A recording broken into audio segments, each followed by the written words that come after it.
Baju piyama kakak. Aku tidak pernah mengenal kakakku. Ia anak pertama di keluargaku. Wafat saat berusia 4 tahun karena penyakit yang kata orang-orang terlalu rumit untuk dijelaskan pada anak kecil. Saat itu aku baru 1 tahun, terlalu kecil untuk mengingat wajahnya, suaranya, atau caranya tertawa. Namun ada satu benda yang selalu mengingatkanku bahwa kakakku pernah benar-benar ada. Satu setel baju piyama. Piyama itu bermotif awan biru pucat, dengan kancing kecil di bagian depan. Ukurannya jelas untuk anak kecil. Warnanya sudah sedikit pudar, tapi selalu bersih. Terlipat rapi, disimpan dalam lemari kayu tua di kamar orang tuaku. Sejak kecil aku tahu, itu bukan baju biasa. Ayah dan ibu sangat menyayanginya. Setiap kali mereka rindu, dan itu sering terjadi, mereka akan membuka lemari itu, mengambil piyama tersebut, lalu memeluknya erat, seolah-olah sedang memeluk kakakku sendiri. Kadang ibu menangis terisak, kadang ayah hanya duduk diam, memejamkan mata, napasnya berat. Aku tumbuh dengan pemandangan itu. Tak pernah sekalipun aku berani menyentuh piyama itu tanpa izin. Hingga suatu malam, saat aku berusia 25 tahun, semuanya berubah. Ayah dan ibu sudah mulai menua. Rambut mereka memutih, langkah mereka pelan. Aku masih tinggal serumah, karena merasa tak tega meninggalkan mereka berdua sendirian.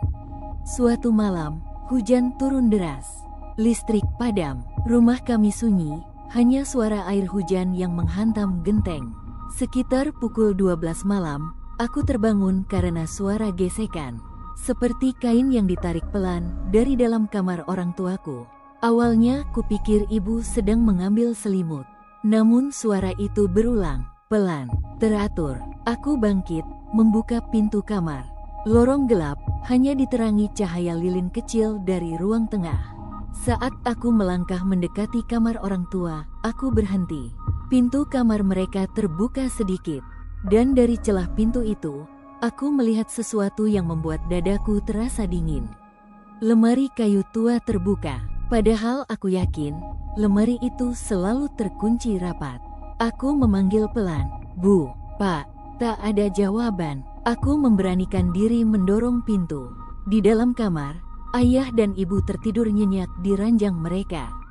Namun di depan lemari, baju piyama kakakku tergeletak di lantai. Tidak terlipat, tidak rapi, seolah baru saja dilepaskan dari seseorang. Aku menelan ludah. Dengan tangan gemetar, aku mengambil piyama itu dan hendak melipatnya kembali. Saat itulah aku menyadari sesuatu yang membuat jantungku berdegup kencang. Piyama itu hangat, bukan hangat karena ruangan, tapi hangat seperti baru dipakai oleh tubuh manusia. Aku cepat-cepat memasukkannya kembali ke lemari, menutup pintu, dan kembali ke kamar dengan perasaan tak nyaman. Aku mencoba tidur, namun sejak malam itu, hal-hal aneh mulai terjadi. Beberapa hari kemudian, ibu memanggilku dengan wajah pucat. "Kamu semalam masuk kamar ibu?" tanyanya pelan. Aku menggeleng. Ibu menatapku lama, lalu berkata dengan suara bergetar, "Ibu dengar, ada suara anak kecil tertawa." Aku merinding. Ayah juga mulai sering terbangun malam-malam. Katanya, ia merasa ada tangan kecil memegang jari telunjuknya, seperti dulu saat kakakku belum sakit. Aku mencoba menenangkan mereka. Mungkin rindu yang terlalu dalam, pikirku. Sampai suatu malam, aku melihatnya sendiri. Aku terbangun karena merasa kedinginan. Jam menunjukkan pukul 2.17. Di ujung tempat tidurku, ada sesuatu yang tergantung di kursi. Aku memicingkan mata. Itu baju piyama kakakku. Padahal aku yakin, piyama itu masih tersimpan di lemari orang tuaku.